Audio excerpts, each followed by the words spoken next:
ఓకేనా? తెలంగాణ ఉద్యమంలో మరి తెలంగాణ రాష్ట్ర సాధన కోసము మన గోరెటెంకన్న రాసినటువంటి రేలాదూల ఆ పాట, ఎందుకంటే తెలంగాణ ఉద్యమంలో వరంగల్ జిల్లా నుండి మరి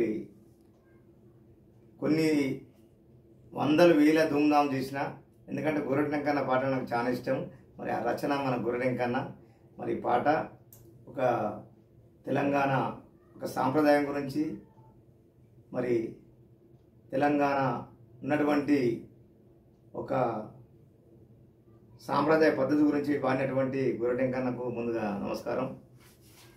మరి ఇప్పుడు గుజ్జారి గుజ్జారి మా విల్ల పూత గుంపు గయింపుల కోయిల పాట, శ్రీరామ సింతల్ల శిలకమ్మ నోట పాడింది రాబల తీయాని పాట. అగో శ్రీరామ సింతల్ల శిలకమ్మ